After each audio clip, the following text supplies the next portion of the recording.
Hello, everyone, and welcome back to Odd Ones. I'm Bjorn, and this is my beautiful wife, Larra. And welcome to Odd Ones. Today's going to be Larra's day to take over, and I'm very excited about this. Yep.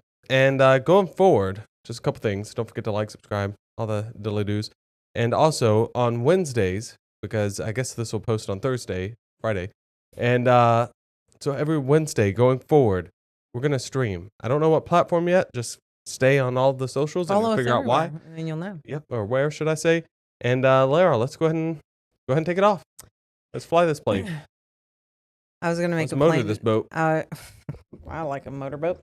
I was going to make a plane noise, but now that ship has sailed, I went right down. What does a plane sound like? That sounds Not like that. Go ahead.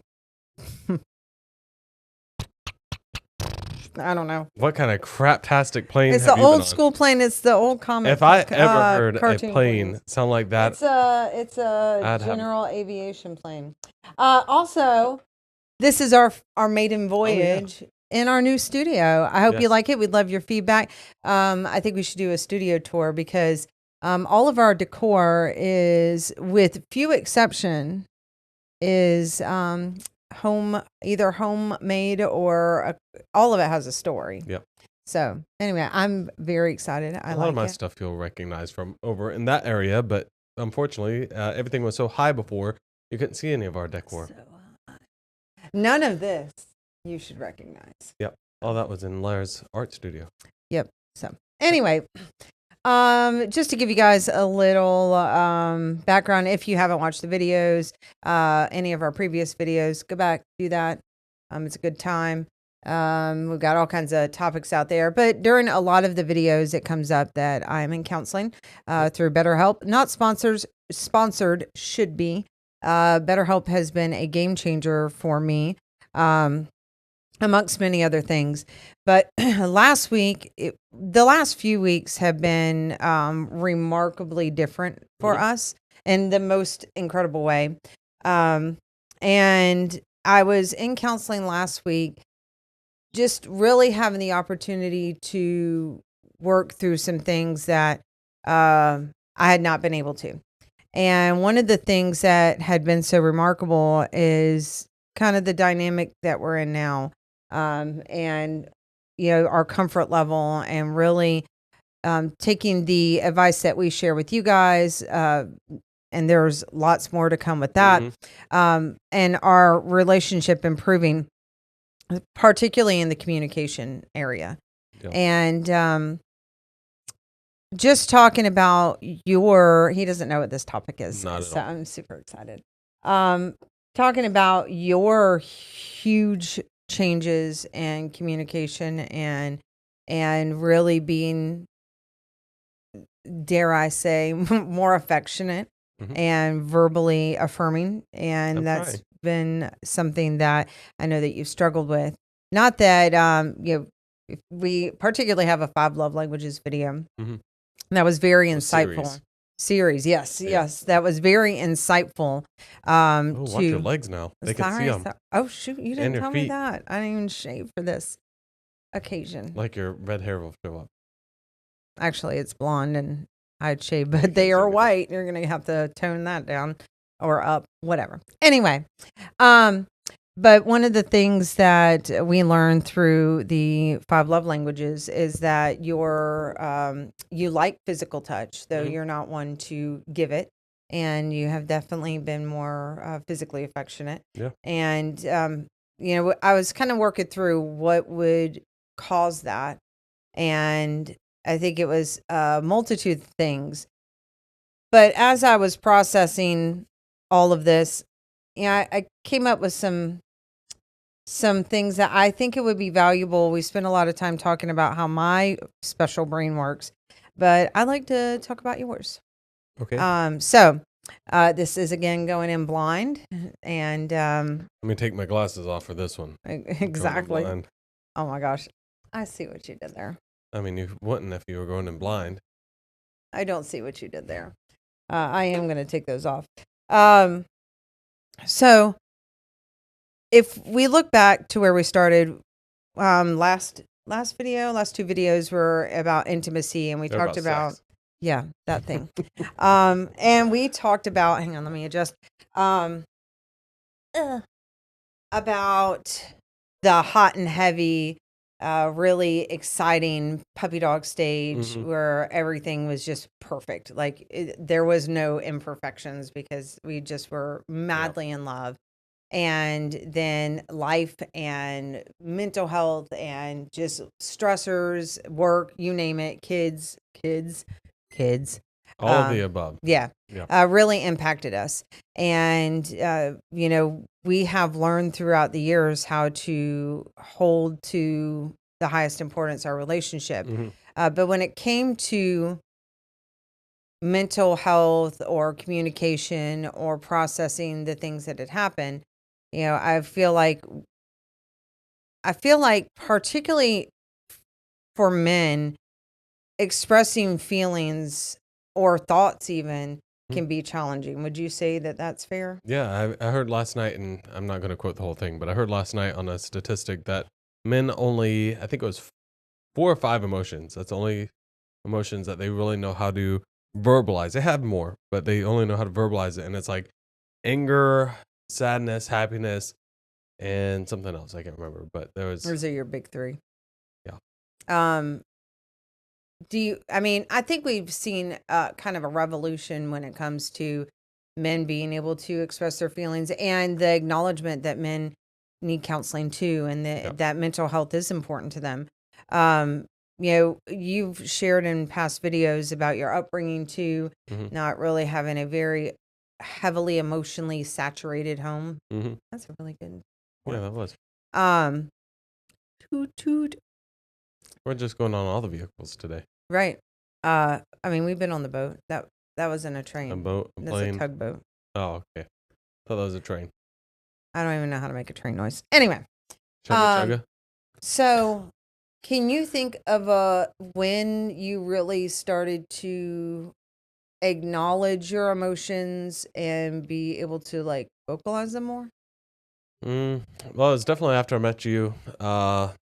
Probably first year or so, whenever in our relationship was whenever I was able to kind of start delving into what my emotions were and kind of figuring those out. But at the same time, there was a lot, like you said, there was a lot of stuff going on. There was kids and, school, not school, but their school and, work changes. I was going from restaurant to funeral home, all these different things in the first few years and 3 deaths in my family. So, in all of that, I was able to kind of analyze my emotions, but at the same time, understand that there was a lot of stuff going on and just continue to practice my patience. But within the last, if we started this, specifically this podcast, last April, I think. The relationship piece Yeah, of the it. relationship piece, because we went from gaming to relationship instead. And I think just through doing this channel and doing research, books and podcasts and things like that, I think that's what really, really put the um, what is it called? Like not microscope. What is it called? The big glass piece. Magnifying glass? The magnifying Same glass thing. over my emotions and how I should be handling things and analyzing myself. I think also through me talking about counseling, Hmm. you were exposed to the concept of the emotion wheel. And even though you may not have all of those emotions, or many of your emotions can So, for you, we've talked about, anger is kind of an umbrella where I have the, well, I wish you guys could see they this. probably Sorry. can. So Taylor has this one spot on her tuchus, if you can see her, that gets itchy sometimes, and she'll come up to you and start just Twerking. backing that thing up on you.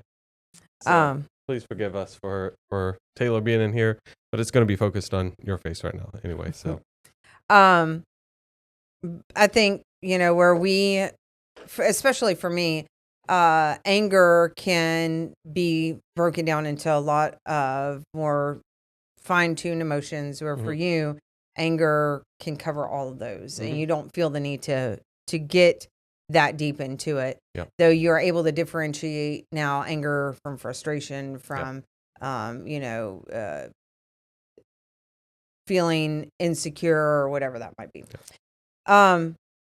So I was thinking about exactly what you just said.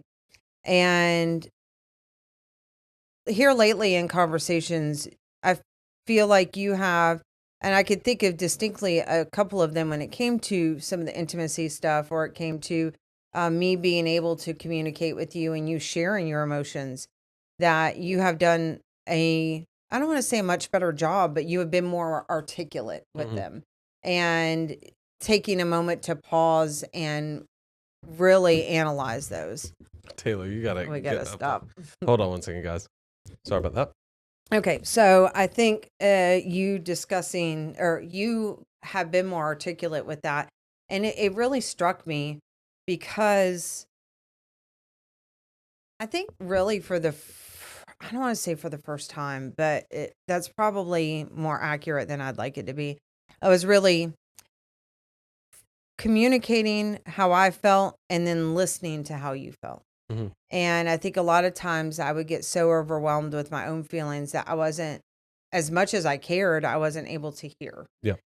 And that got me thinking, and this was all really a reflection on myself. Um, but my question was, where did you, in all of our relationship until recently, have the space to heal from things that we've been through in your past and to explore your own emotion? And I don't necessarily feel like you've had that space. Not that there haven't been times intermittently, but you know, from the get-go, you went from basically a single dad of one child to a father of four children, Yep.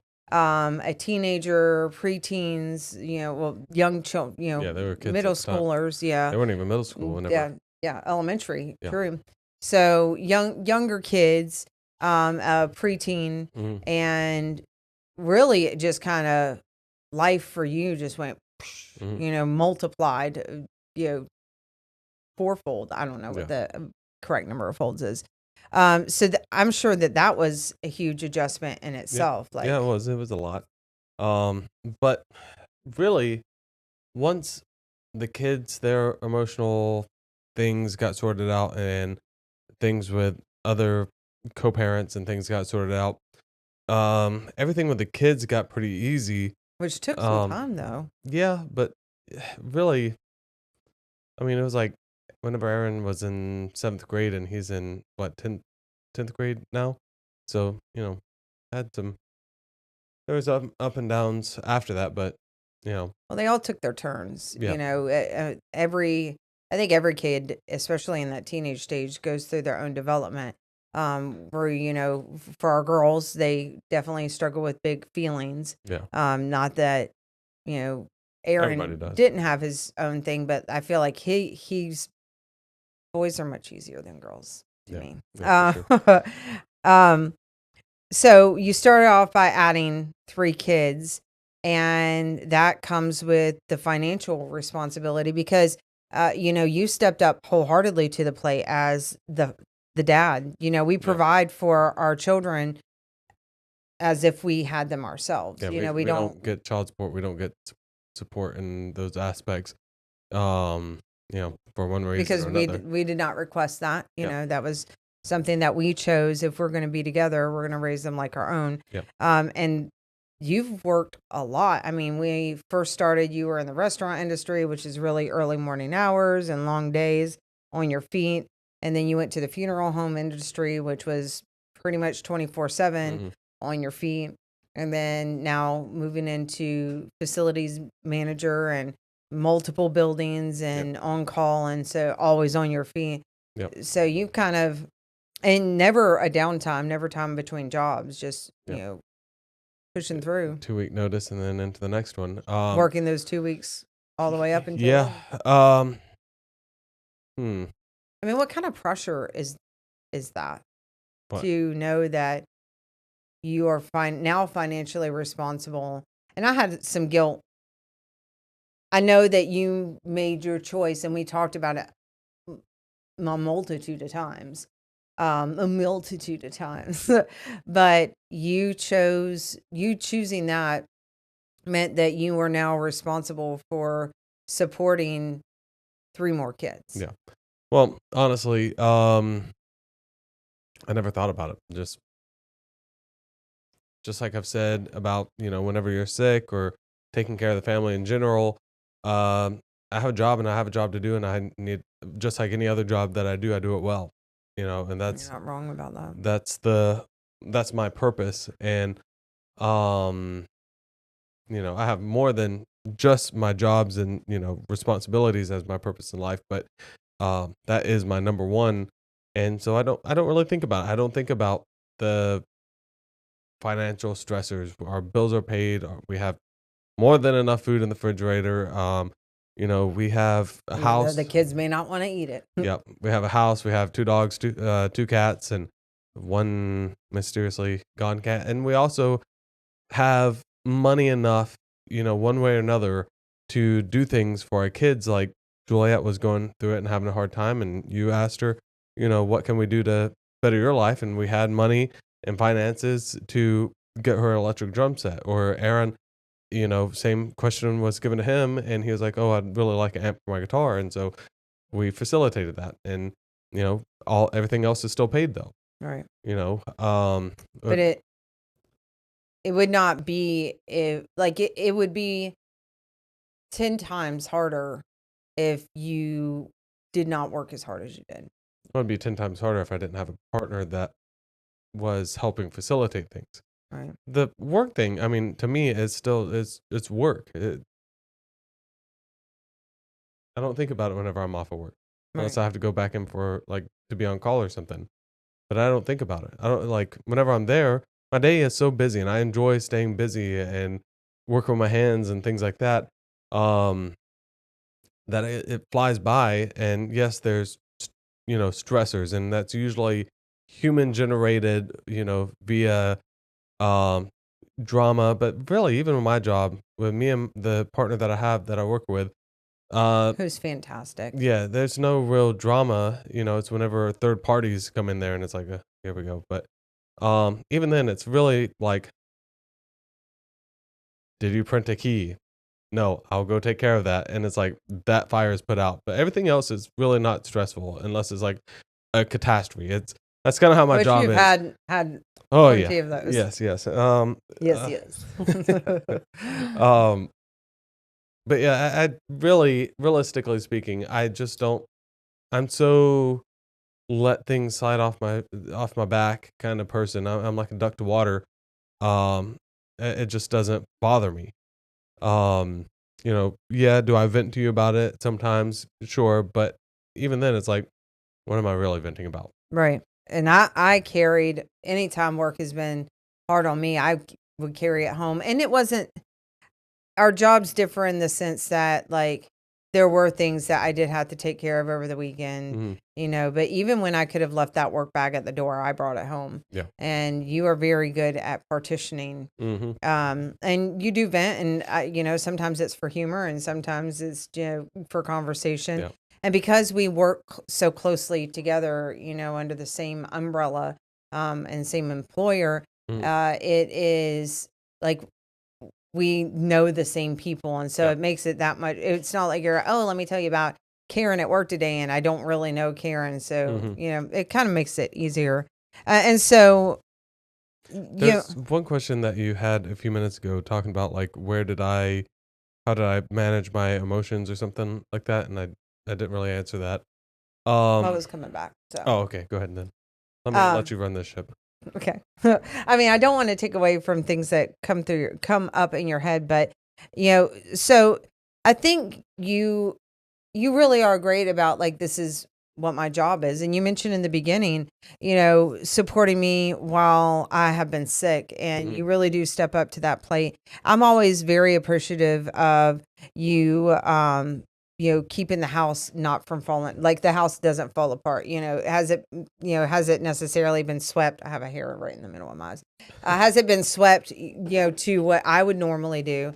Not necessarily. But it is still taken care of, the kitchen is clean, the kids are fed, you've done your laundry. And that is a gift. I think some people don't realize how big of a gift it is until they don't have it, or they have a partner that they can't really have the luxury of being sick, Yep. And I've always been stressed out about, if I'm down, what does that look like when I come back up? Yep. And I don't have to worry about that with you. But how can you spend time focused on anything else if you are now wearing the apron and the hard hat? You know what I mean? Again, I just partition it. So during those times, we've kind of talked a little bit about this, but kind of give you a breakdown of my day during that time. It would be like I would wake up, give you any kind of meds, like, any kind of Advil or anything like that, and then give you a cup of water, and then I would have to go to take the kids, and then immediately, so nurse, care, like taking kids to school, hat, then immediately to work. So these are each segments, right? And go to work, do my day, come home for lunch, give you meds and drink and food or whatever you needed. And then whenever I got home, I'm just so easy going with hold on one second. Other dog. I'm so easy going with the kids that I'm just like, okay, if we have finances, I'll buy you something, to eat, or we'll make something real quick. And, it was always super easy. So cleaning up wasn't hard. And then I would just hang out with them and watch TV or whatever. And, hold on one second. He's pondering. Go on, boy. No. Okay. Watch TV or something. Yeah. This is just our podcast. Sometimes the dogs are going to wander in and out. It's getting their bedtime, and all the kids have kicked them out of their rooms. But anyway, so the kids and I would just like hang out until it was bedtime. They enjoyed when I was sick, because it was like, Dad's not gonna ask us to do chores. Like, we're gonna have a good time and eat whatever. They still helped me. They still did their chore list. Like every day, I would come home and don't forget to do your chore list, and they would do it to the best of their ability and best of my ability. And with all of our powers combined, the bare minimum would be taken care of. But then I would do a little bit extra, after everybody went to bed at about 10 o'clock, and then from then on, I would do a little extra, and then just have alone time, which is rare around here. Sitting here reading a book or scrolling or just turning my brain off for a minute. And here comes Taylor. They are really into our office today. Okay, we have the dogs under control now. They might make a few noises in the background, but they're not coming in the office. Okay. But yeah, so that's pretty much the summary of my day and how I kind of blocked it out whenever you were sick and in the hospital and all that good stuff. I think probably by the end of the day, you were just worn out. It's not like you were I'm going to do some introspection. Well, kind of. I mean, I was tired, but at the same time, some of the days I was like amped up. Like I wasn't ready to go to sleep or anything. And it's not just, I think there's also the aspect of care that isn't just when I was sick, physically sick, but through mental health struggles. You're a chill guy, you're a cool guy, you don't, generally speaking, your baseline is happy or just in the middle, smooth sailing. Yep. And through dealing with the trauma and the adjustments and, life changes, and I was a heavily emotional parent. Because I was learning, I didn't even know at the time what all I was going through. Again, BetterHelp, 10 of 10, working through that stuff. And then going through the rounds of, my seasonal funk and the trial and error of medication. You have spent a lot of time supporting me in my struggle. And not really, not that I don't ever recall you walking around, like you shared sometimes where you were feeling funky. Yep. But that's probably, I could think of like 3 times in the entirety of our relationship that you vocalized, like, I'm just feeling depressed or not 100%. Yep. And so much up until again recently has been the highs and lows of, you know, what I'm going through. Mm-hmm. So I can imagine it would be challenging if you were feeling ways or even having the time to feel ways because you were tending to my mental health. Yeah. You want to share, like, I guess I'm curious, not that we haven't talked about it, but like what the challenges of that are. I don't think we've ever really gotten into that kind of detail. The challenges of your feelings. Which part? What are you Like talking about? tending to my mental health. Well, again, I mean, for the Because you most, were along for the ride. yeah, I mean, as far as You can't say it was just for the most part, I mean, John. it was. I mean, obviously, the nights that your psychiatrist does say that you're not manic, but Not psychiatrist, counselor. BetterHelp your does not have counselor psychiatrist. um says that you're not manic depressant, but it to me, just living with you, there are aspects that feel that way, and whenever Because you're ADHD and manic depression can present very similarly. yeah, but whenever you're manic in those manic episodes My highs. and very but the aggressive side of it, those are the harder parts to deal with because like you're only thinking about your emotions in those moments, and but you're also like seeing me as this antagonist. And but other than that, everything else is like, okay, we can put this fire out, we can put that fire, we can deal with these things. It's whenever I can't, you and I are on two different planets at that moment, and those are the hardest parts.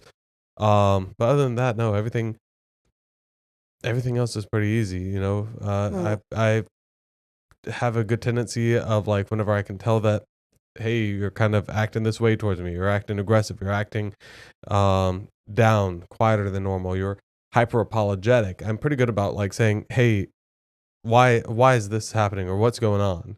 You know, or just like, hey, calling you out for being that way.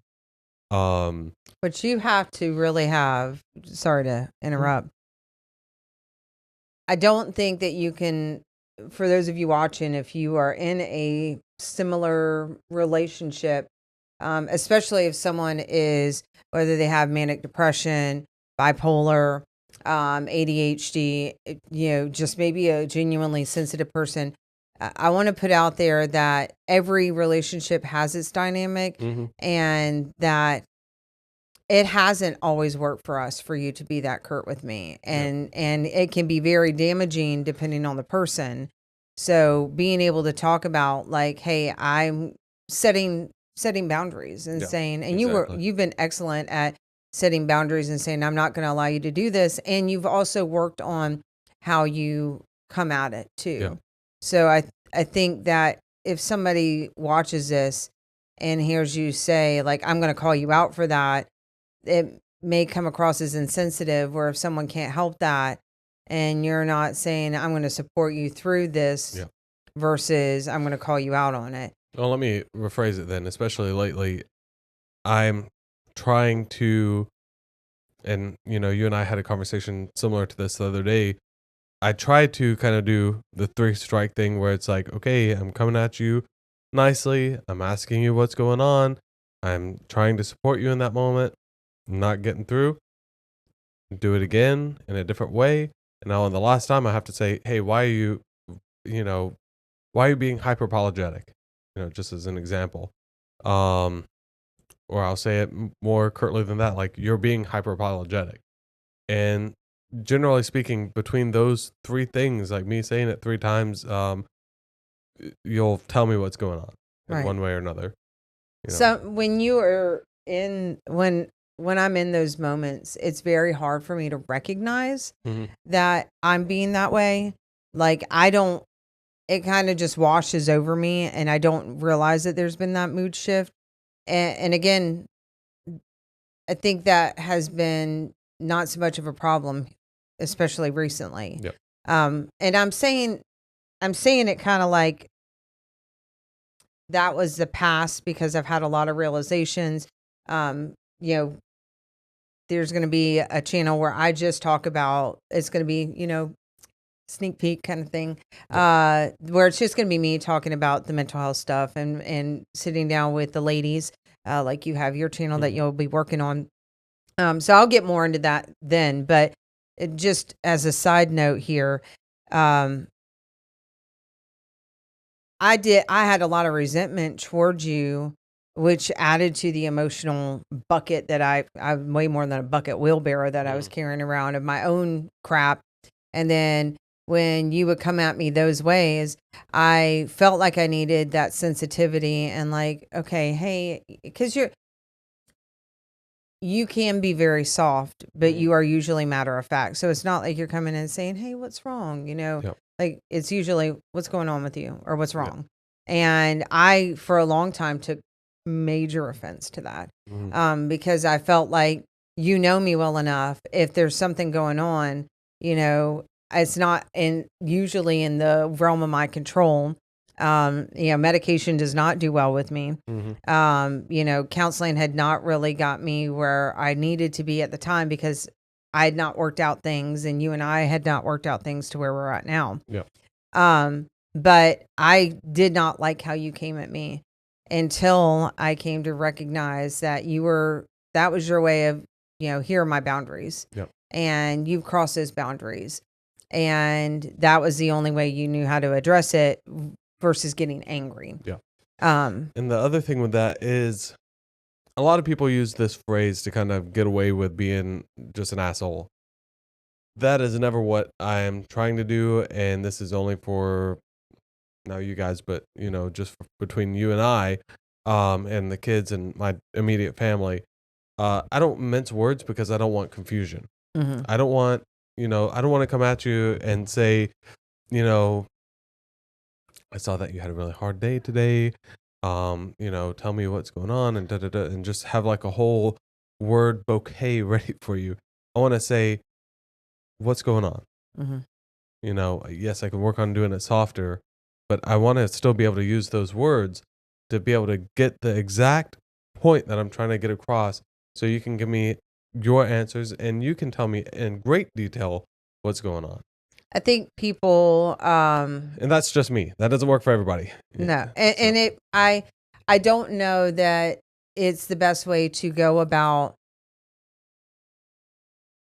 Sometimes that softness is welcomed when whatever's happened maybe has been abrasive throughout the day. Yeah. And then your support system is being abrasive too. And I do appreciate, like, you are a man of, I don't need a lot of words, even though we have a lot of words here. Yeah. We all know that I speak a lot more, in heavy context. And I do appreciate the black and white. Like my best friend very much, put it out there how it is. And she's been accused of being, a butthole, or abrasive or it being blunt. And, I'm trying to think of the trendy term. Anyway, I'm just blunt. People saying that you can say what you have to say. It's about the delivery, the tone. And when you have had enough of my bullcrap, the soft tone goes. Yeah. And that is where I think I struggle the most. It's a trauma response. But for us, I recognize that is his way of processing. And that's, your way of saying, I see something's going on. And it's my job to recognize, hey, you've called me out on this. And was it a misunderstanding between the two of us? Is there more going on than I recognize? Am I hangry? That definitely happens. Yeah. So communication, number one in that, so I think that kind of brings me to the next thing that, you have shared with me that when you have tried to express your feelings, that has not always been successful. Again, we've both grown. Can you kind of unload that or unpack that? Like, what do you mean? What you meant by that for those who are watching? So the direct quote would have been, "I just feel like I can't talk to you." Which I think all of us have felt that way at some Yeah. point with our significant other. But in those moments, it was so much about your emotions and everything that we were talking about. Like anytime we had a disagreement or anything like that, it would come back on me. And I'm like telling you, hey, I'm just trying to express my feelings. And you wouldn't hear that. Like literally, I would say those words and it would still be you trying to fix it or you kind of being like, oh no, this isn't what the deal is. But then that's You whenever mean like excuse the actions? yeah. Yeah. Even if it wasn't for you, even if it was for somebody else, you would try to like, oh well, no, they didn't mean it like that, or something like that. And so finally, that's whenever I was just like, I feel like I can't talk to you because, or say, say how I feel with you. And you would ask me, what do you mean? And I'm like, I'm sitting here telling you with the actual words, hey, I'm just telling you how I feel, just like we've discussed in the past. That's what our code word is for it. And I would still get the same results. And whenever I said that a few times, you kind of were like, oh, I need to be listening for those key words like we said we were going to do. Right. I have always been a explain it, defend it, because I always feel like if I can explain something to someone or I can help like there would be times, as an example, the kids would say that you were being a butthole and I would defend you and say, no, XYZ. When somebody's telling you how they feel, they don't need explanation or defense. The question should be, are you wanting me to listen? Are you wanting me to respond? And I really got hyper focused at one point when I learned about the feelings terms where you would say, I feel like I'm always the bad guy. I don't know why that one sticks out in my head. And I was like, that's not a feeling. Like, what does that mean? And you didn't have any other way to put it. And I could have, if I took a moment, sat back and thought, well, what would that feel like if you were always being the bad guy? Like, how would that make me feel? But I was so hung up on the fact that that's not a feeling. Yeah.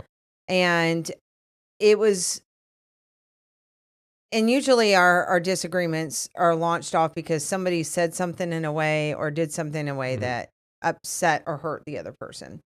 And because I had this, I feel like they were arrows in my quiver where I had, again, built up resentment about our communication. That you would try and say, I'm feeling this way. And I didn't hear that because I was so hung up on the inaccuracy of what I felt you were saying before. Yeah, that was a rough time. Whenever you're like wanting to be right about feelings, and in turn making it where you weren't listening to other people's feelings, that was pretty rough. Yeah, I mean, how could you come in and express who would feel safe to say how they felt when even when you're doing the best that you can with the skills that you have, the person who's supposed to be listening, who you're saying, I'm telling you how I feel, is then analyzing how you're telling them how you feel and they're your feelings. Yeah. It's kind of like, this is a kind of crude example, but it's kind of like you got two guys coming up on a dock, right? And you got one guy with his nice $300,000-$400,000 freaking rod and reel and his tackle box, and he's got his little hat on with the freaking lures all over it, and he's casting it out. And another guy comes up and he has a stick and a line and a hook and a piece of bread. Throws it out. Both of them are fishing. The pro guy says, what is that? And the other guy says, oh, it's a fishing pole. And he's like, that's not a fishing pole. This is a fishing pole. And that reminds me of Crocodile Dundee. But then, lo and behold, they're both catching fish. It comes to the same result, but just because they're using different tools doesn't mean it's not going to come to the same end result. First of all, I've not seen a guy with a bunch of fishing lures on his hat unless it was like fly fishing. But I really love the vision I had of like a trucker hat with them in there. And then ladies who their man has a fishing hobby. Are there $3,000 fishing poles? Oh, I'm sure. I didn't know. Don't panic if your husband has like 4 of those in his shed because they may not all cost that much, right? Yeah. Oh, how funny. Yeah. Yeah. Don't go look in the shed. Right. Mind your business, girl. Yeah. Yeah, We need to go fishing you're not wrong. on the kayak, You're not especially wrong. now that we have that anchor. I'm afraid to cast off the kayak, but that's another No, conversation. we have the anchor now. We're good.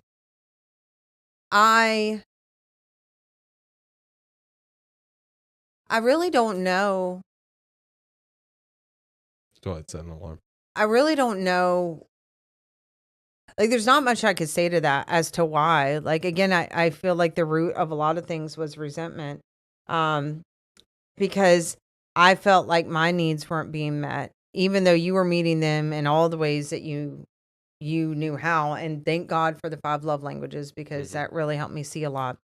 But Well, the best word I got from that is flooding and stonewalling. yep, Me being able to tell you that you're that's flooding. 2 words.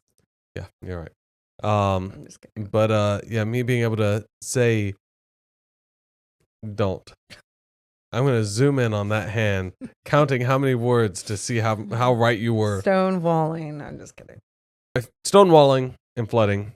Best vocabulary words that I learned from that. If you don't know what they are, I'll leave them down in the description. So go check that out. It's a lot easier than putting graphics. So Yeah, that scared me. yeah, go ahead with your list.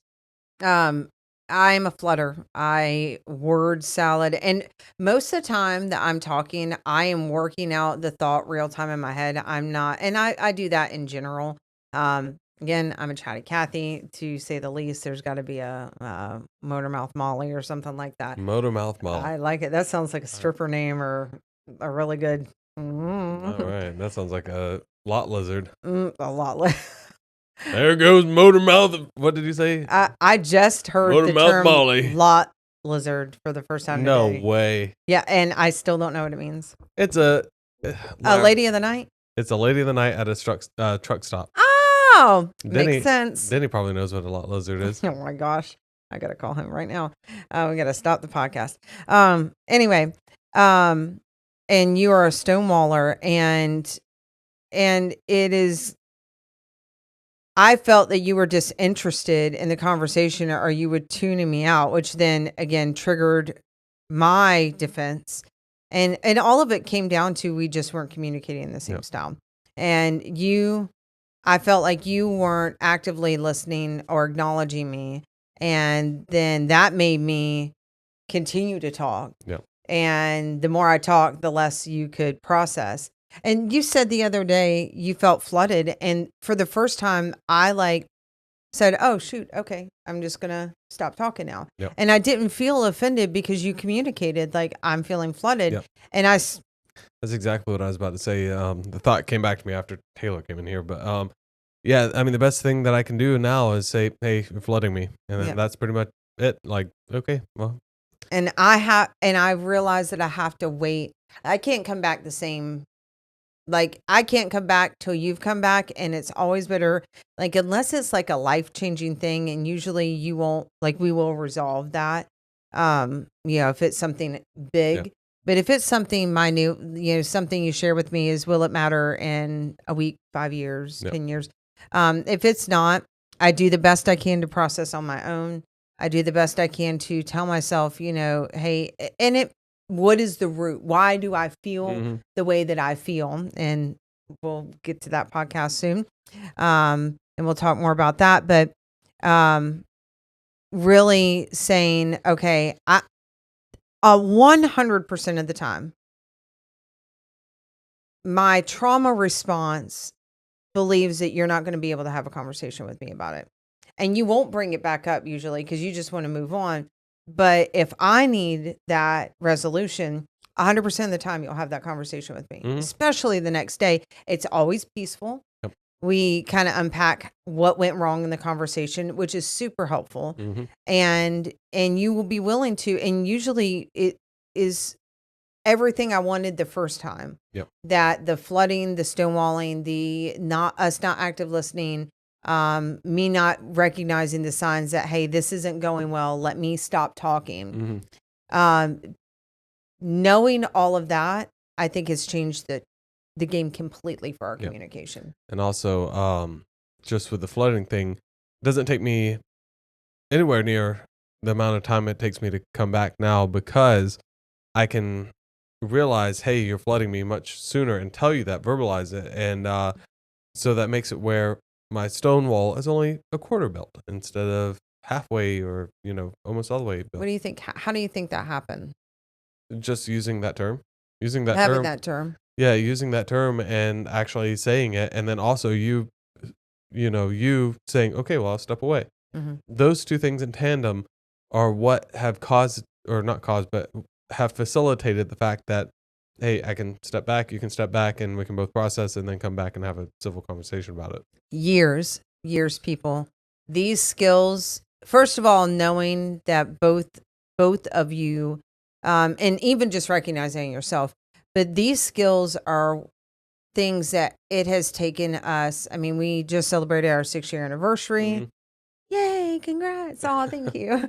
And then almost your 41st birthday. Yeah, you're right. But knowing the right terms, being willing to communicate, and both parties coming to the table. Like, you could do all the working yourself and do all the right things, and you could inspire change, and you could, it could come to a point where you're doing all the right things and the person is still responding in a negative way. Yeah. That happens. Yeah. That's hard. With both of us being active participants in this relationship, and both of us giving 100% of what we have, it has been nothing but success in the areas. And we still have communication breakdowns, and we still have feelings. I still have trauma. You still have your own things that trigger you. We have our own trauma between each other. So, that still, issues still arise. We still have to actively work on putting those tools to use. And it was putting them to use. This is something I never understood, and I'd love to hear your perspective on it. So, one of the things I was told is, like, practice these things not in the heat of the moment. I was like, how do you practice diffusing an argument or stonewalling and flooding, whatever, when you're not in the heat of it? Like, that made no sense to me. Well, it kind of starts with everyday life. Being able to ask the questions of, hey, what's going on? How's your day going? All these different things, instead of just, one, ignoring it. You hear a lot of people talking about, the next thing that I was actually going to say, which is, what's wrong with you? Coming at it like that, very aggressive. But then there's the other part of it, which is probably more than not in the general relationship. Most people probably are ignoring whenever something's going on with their partner. If they're walking around quieter than normal, or if they're just like not coming home or shopping a lot more, they're just ignoring those problems instead of asking, hey, is everything okay? So Being present in the relationship. Yeah, starting with that, starting with things like that, and using those tools outside of arguments, just in the day to day, learning how to, do the other person's love languages. And then also, and this is another thing that people don't talk about, because it's right at the precipice of the fire starting. It's like the ember has started, which is, hey, I'm stonewalled, or hey, I'm flooded, or Because it's not a negative term. yeah, Like, I could flood you in a general conversation. yes, or just like, and like, whatever your code word is, whatever you need to use to kind of, hey, I am not processing this right now. I'm not processing it properly. The hard part comes with whenever you're emotionally mature, and now both parties can be emotionally mature, but one in the moment might not be. Right. And that's kind of the key factor there. And that's really the hard part whenever, hey, I'm coming and, I'm getting frustrated and stuff like that. And you're saying, hey, I see that you're frustrated. Hey, can we take a break? And then that doesn't happen. Right. And that's whenever it gets pushed off. So everything He's talking about me. Everything up to that point is utilizing those tools. You are absolutely correct. And when I finally realized what that meant, it is about knowing yourself Yep. and really paying attention. You know, if you are saying things sarcastically to process feelings, you're not being attentive to your internal, to your own issues. You know, what you were saying, and I would like to touch on that. You can touch on You this. you would tell me, you know, I see that I don't want to talk anymore. And I was so offended by the fact that I felt like you were running the conversation and, oh, when you're done, we don't have to talk anymore.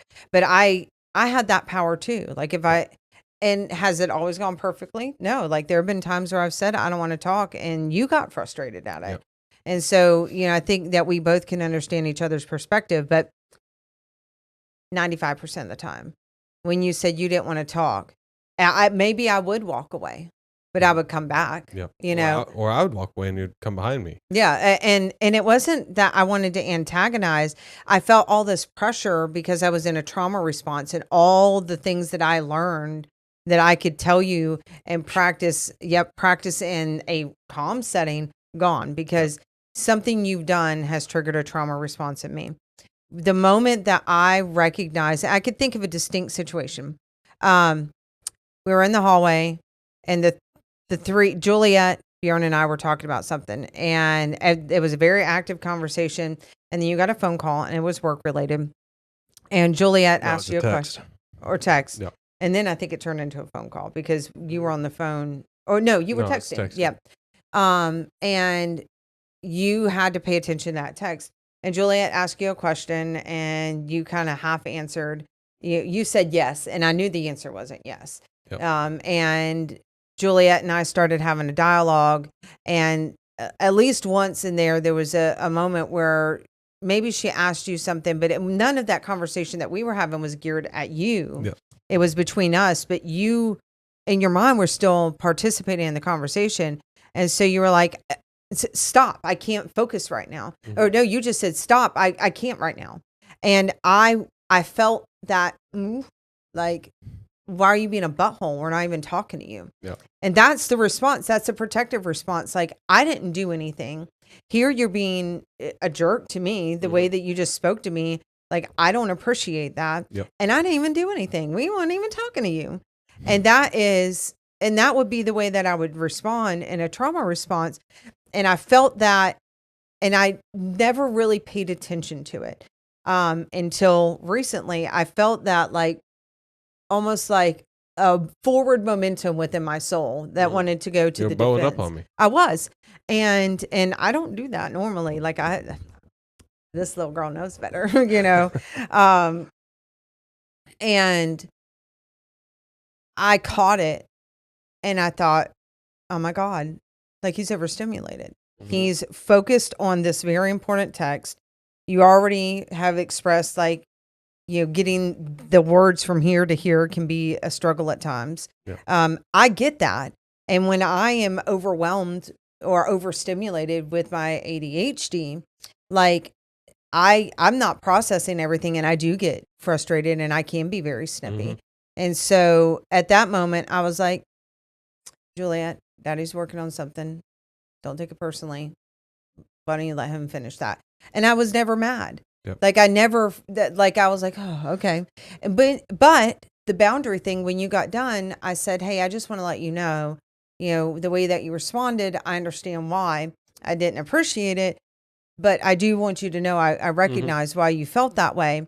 And the conversation wasn't directed at you. That way you didn't feel disrespected. Yep. And then you explained why you responded that way. I didn't need an apology. I just wanted to let you know how I felt about it. Yep. And we moved on. Yep. And that was such a success moment for me, because I realized, like, I can control it. And is it always that way? No. The other night we were working in the office, and just the tone that you had with something, like, got me feeling negative. And let's put that one into perspective here. That day you were kind of on emotional overdrive from the time you got home. I was sensitive. Yes, that's what I mean. Yeah. But I think somebody can become very defensive when you say emotional overdrive. Like, I was really angry. I was really sad. I was really whatever. Like I was sensitive. Mm-hmm. And I also know that a lot of people don't like to be called sensitive, so I try to come up with something different. I mean, I think because there's been a negative connotation with being sensitive, I think it is something that, like, I'm sensitive to emotion. Like, you could be sensitive to smells, and nobody's like, oh, I'm sensitive to smells. I'm sensitive to taste. I have a refined palate. That's because you're sensitive to taste, sensitive to sounds. So I think being sensitive to people's emotions or being sensitive as a person, like, I don't think that should be so negative. And I think it's been made negative. That's a whole nother story for a whole nother time. I recognize that the things that you were saying were curt at the moment. Mm-hmm. And especially because we had worked so hard on things, I felt like I wanted you to be more soft, and you were genuinely confused because I had not been really that sensitive and there wasn't really anything going on. I'm still a woman. I still have, hormones. I still have, I'm a sensitive person. Yep. And I mean, you almost cried 3 times. I did cry. I definitely left and cried. Yeah. But I wasn't going to come bring that on you. And you just wanted to, like, let's move. Like, it wasn't even let's move on. We didn't get in an argument. You just wanted me to come in here and be with you. Mm-hmm. And we had tried having a conversation. I realized at that moment, I need to go to bed. Yep. Could you have said things differently? Sure. Would that normally have bothered me if I wasn't feeling so raw, I guess would be the word? Probably not. We would have just moved on. I had to check myself. And I went to bed, and the next day I was like, everything's fine, and everything was fine. So I think, really knowing yourself, being able to address yourself and recognize that those feelings will go a long way for allowing room for both people to have feelings. Is it important for you to be able to articulate it? Absolutely. But I have to give you room to do that. And if my emotions are so big, how can you have your own emotions, nonetheless have a space to share them? Yeah. And I think that's been a problem for a long time because I didn't know myself, and you carried that weight. It's kind of like a jar of water and oil. If you have more water than oil, hey, the water is going to displace the oil, and vice versa. If your emotions are much bigger than mine, well, you're going to displace mine, and I'm going to have to be on the back burner or become resentful, one or the other. Don't water and oil always displace each other? I'm saying you can have a jar of both of them and be separated. Have oil as my emotions and water as my emotion. Right. But if you fill that cup up with more water, you're going to spill the oil out. Or vice versa. You know what I mean? Yeah. Okay. Yeah. What? I do. I did get that visual. And then another thing, and, really we could kind of end on this concept. Well, I have one more thing after this, but so we've looked at all the areas where you've carried, everybody else has been the main stage, right? Mm-hmm. And you're busy, fixing the lights, literally, fixing the lights and doing mic checks and moving in props and this and that. You've just been the stability, right? For all of us. And then when you did go to decompress, I was so hungry. And this, I think, really inflamed during, like, I don't know, let's say, it doesn't matter. Within this year, there was a period of 3 or 4, maybe 5 months that it was really tough. And because of, the medications I was on, and just overload, like I just kind of broke, know. And whether the chicken or the egg came first, irrelevant. But when you did go to decompress, and it hasn't, I can't even say it was more inflamed then, but I think I have had this issue intermittently throughout our relationship. When you would go to decompress, you're not that needy. You know, you don't need to go, to do a punching bag or which would be really I don't have cool. to go on a men's retreat to friggin' Or on a fishing decompress. trip, or not that there's anything wrong with that. Yeah. But you are happy just going and playing a video game. And there would be times where you would maybe doom scroll, or you were playing a video game, or you were watching something, and I would just want to spend time with you. And I didn't recognize you were decompressing. And then, like, I distinctly thought about you were playing this one game, and I was disconnected. I couldn't just come and sit and be in your presence. I wanted you to want to be with me alone, or want to be with me doing something that was not something that I couldn't participate in. I wanted you to just spend that time connected with me. Yep. And the whole time I could have just sat in there, been with you, and been perfectly happy. Instead, I was in there, trying to look cute and put my hair up or whatever, and then tell you, can you come in here? And you're like, sure. And I was just jealous of that. I wanted that attention from you, and you couldn't even decompress. Like, so, you could carry a heavy load for 3 months, and then like you binge on something for a week or two, and then you move on. And that is like, that's kind of like your vacation, right? You're at home, you don't need all the bells and whistles, and you're doing that. And then here I am, like, trying to pull at you. And I can't imagine, and maybe, I don't know if you recognized that at the time, or if it was frustrating, but I don't remember recognizing that, but again, it's kind of like everywhere, whenever I'm playing a game, and I don't want to be in our room locked away. I like spending time with the family, but it's like if I'm out here, and you'll fall asleep. everybody's gonna try to pull me one way or another, and I generally try to drop the game, because to me everything else is more important than a video game. But at the same time, sometimes it is nice to just, I'm gonna play this game for 4 hours. Well, I think too, like, especially when you and Juliet were playing it together, and the other teens are doing their teen thing, like, you didn't have as much pull at you, but then there was me. Yeah. And again, the other day you were in there playing, and I just grabbed my stuff and went and sat in there and had a good old time, and you were having a good old time. And I still want you to play with me. it's not that I'm avoiding that. Uh-huh. Just when have we had time? We've been working on this project. Yeah. But I was still, and I do enjoy playing games with you. I also enjoy watching them with you. But what I was going through at that moment, like, I needed you, and you were you had just been through so much. I was sick, in the hospital twice.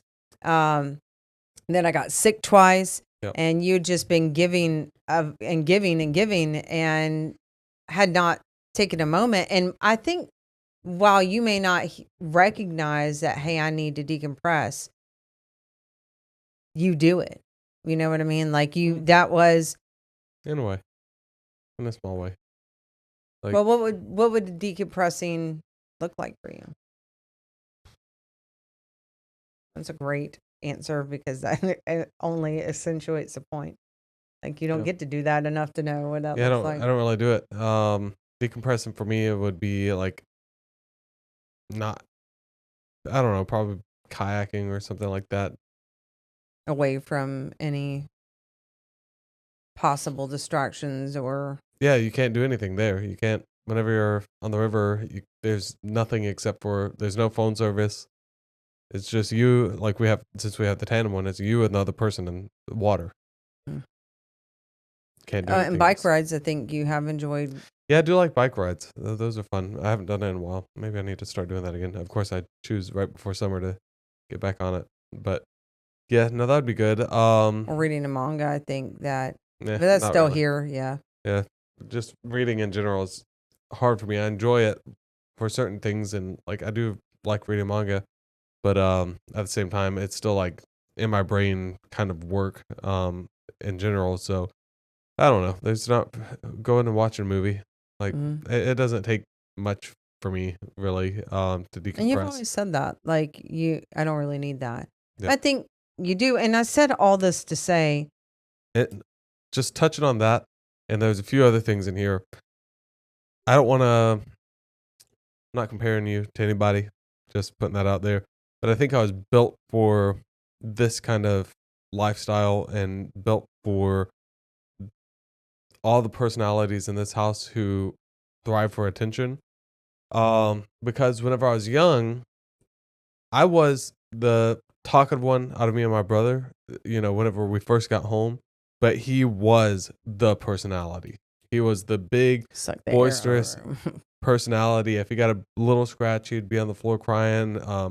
If he's kind of one of those guys that, not anymore, hopefully, but whenever we were younger, it's kind of like any attention is good attention. So he would do things to act up, and I was just quiet. I would just sit there and do my thing, play video games, go out on the trampoline and just look up, look at vultures, things like that, just by myself. I was alone a lot, and Brandon got a lot of that attention because I was quiet. Demanded a lot of that attention. Yeah. So there's no space for you. Yeah, so it's similar in this situation with not just you, but everybody in the house, where it's like all of their emotions for me comes first, and then mine can, happen later. I can get all mine out later. I still say what my feelings and thoughts are, but ultimately speaking, everybody else's, in my mind, like those are priority because I need to not just fix, but I need to listen and process with them, to get through it, And then whenever everybody else's emotional states are plateaued, nobody's going to be perfect. Whenever everybody is plateaued, that's whenever I have peace. And that's whenever I have my moments of being able to process it myself, take a minute to just sit and hear quietly. And there's a lot of times where I just come in here and sit and don't do anything. So those are whenever I can take my moments. But whenever everybody else in the house is chaotic, I have to be part of that and try to resolve issues, put out fires, all these different things. Before I move on, how bad is it? What? My lipstick, I just felt That's like fine. that. Okay. I don't want to mess You're it up. Okay. It's almost like you read my notes, but I know you didn't because I would throat punch you. I would not throat punch you, but I'd think about it. That I just wanted to take a moment to appreciate all that you have done and all the work that you've done. And I think Before we do this, earlier on, you asked me a question, and I had this analogy in my head this whole time. Oh, give it to me. Talking about how do I deal with pressure. So I feel like everybody else in the house is so high octane that it's almost like a water hose, and their pressure comes onto them like a full blast water hose or a fire hose or whatever. Where for me, because I can let things go and move past it, move through it, I'm more like a soaker hose. I'm just like, all right, that. So as soon as the pressure like gets on me, it's just like, okay, it's spread out over my mind, over my whole mind, and I don't think about it. Back to echoing you being built for that.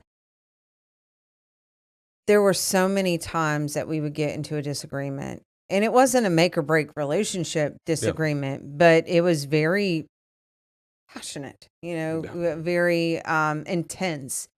And I would feel like it was make or break. And I had, again, trauma responses doesn't justify by any means how that conversation went. But I would wake up the next morning and I would think about those conversations for days, sometimes weeks, where it would just kind of pop up in the back of my head. I would feel a threat to the security and safety of our relationship. I'd be afraid that you would just one day be like, I am done with this. And you would not let me know. We would not be able to work on it.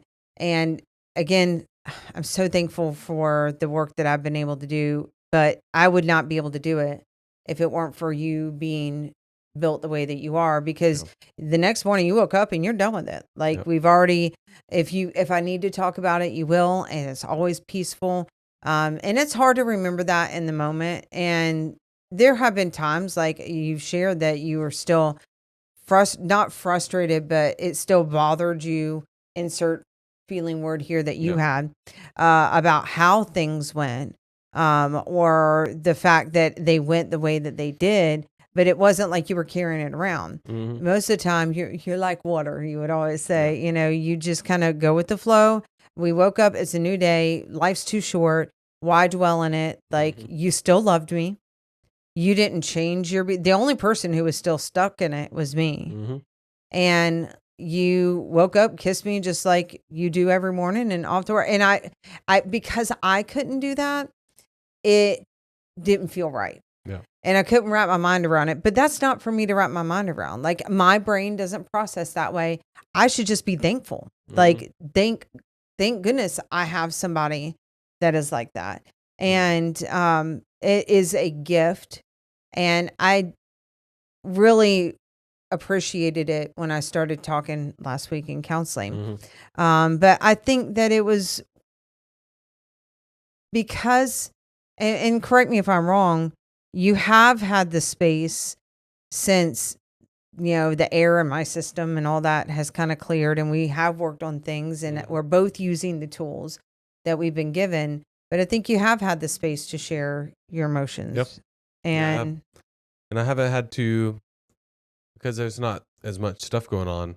There's not really any reasons for me to air out any big feelings per se, because there isn't any. right. You haven't had to put out a bunch of fires. Yeah. I mean, I think the kids really would have had a lot more peace if I had peace. If, you know, if mom ain't happy, nobody's happy, Yeah. kind of thing. And I think particularly between us, which could dominate the entire house. I mean, it is our home. Yeah. Because I'm not taking such offense to every little thing, and because we are both doing that work, what I find myself like, oh, that would have normally caused an argument, or oh, I would have normally been upset at It's almost that. like a game. Yeah, like it's.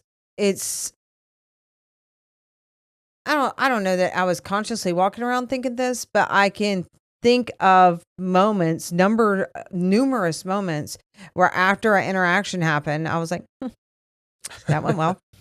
Like we did that. Yeah. You know, and sometimes it's you that you did it.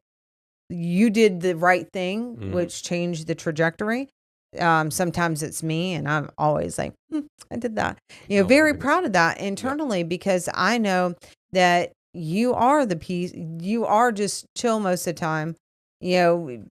And if I can just recognize whatever your actual intentions are, and because you are filling my love cup, like I feel more satisfied and fulfilled in our relationship than ever. You know, whether it be that I'm more receptive to it, whether it be that you are working harder on that, whether it be, I don't really care what it is. Like I don't really care what it is. I'm just thankful for it. Yeah. And Yeah. I think we're both in the same boat of just happy to have peace and happiness, and just for right now. And no, not for right now, forever. Yeah. We're going to have moments, but No, I'm saying like because of our past, mhm, and right now it's just as calm waters. yeah. I mean, we've put a lot of hard work into this, and it's not going to be continuous hard work. And I would love to one day share our success story and just talk We're about. doing it now. Every day that we record, it's a success story that we achieved and overcame yesterday and the day before, and for years. Yes, we'll leave it like that, because I would like to talk about, you know, what we've been through, the hurdles that we've jumped. But for me, this episode, since I'm the captain mother. Oh, I censored myself, but I don't know why. I really wanted this podcast to be about you, because I think it's important to shine the light on how not just you, but a lot of men process and are not given that space to have emotions. They are always the fixers, the carrying the load, the in the background while everybody else is in the forefront. and how important it is to give you that space to do that. Because now that I'm listening, I hear you. Yeah. I hear what you're saying. I can recognize, hey, I see an emotion on you. Mm. And I don't even have to say things. Like, I know that I don't have to fix it, but I know that I'm not part of the problem. Yeah. And I know that if there is a problem and I might be able to fix it, it doesn't have to be a conversation. Mm-hmm. I can just give back to you what you've been giving to us this whole time. And just mentioning, men being able to open up and, my thoughts on it and stuff. Ladies, if your man is, number one, acting silly, if he feels comfortable enough with you to be silly and, I don't know. Hot box you under the covers and giggle about it. Or even like just be comfortable being naked around you and still be silly. Or I think if he's comfortable enough to do that, he's showing you in that he's also comfortable enough to be emotional around you, and you need to be listening. Because if he's saying, I feel, that's not normal. That's above and beyond what a normal person does with an average interaction with an acquaintance or anything like that. I think, if your husband or your boyfriend or whoever is sitting there saying, I feel overwhelmed, or I feel like you're always blah, blah, blah. There's a root to that. yeah. Feel. Or even, I don't know how I feel. Ask them, well, we'll work, or tell them, we'll work this out together. We'll write down things, or, go on a walk and try to process this. A lot of men do better whenever you are doing something and processing at the same time. That's I'm really glad you brought that up. So, can you give an example of that? Because I think that is worth. I mean, every time we have a disagreement or argument, and then the next day I'm at work and able to think and process and work at the same time, it always ends up a lot better and peaceful and all this other stuff. Even though you hate having to be in the kitchen, we have had better dialogues in there about things. I'll just always try and put like a little glaze on the word argument, because a lot of times what I see as an argument, like we've had blowouts, like full blown blowouts. We have had arguments where we both needed that cool down time, whether some of us take it or not. We've had disagreements where like, hey, I disagree with you. And that's okay. It's okay to disagree, and it's okay to have discussion. You don't want it going into the argument, or definitely not the blowout. Right. So, but you expressing that to me, we're like, hey, every time you get overwhelmed and every time you get flooded, it is usually when you and I are in a room and you were just sitting and there's nothing going on with your hands. I'm going to have you knit again or crochet. Yeah. Like, hey, I want to have a conversation with you and just hand you something, or like Legos. Or a guitar. Yeah, there you go. We got the kids, electric drum kit. Juliet has an electric drum kit. Aaron has a guitar and an amp. And this sweet man, even though I've tried to buy it for you before. Well, now it's different. Yeah. He's on a hyperfixation, ladies and gents.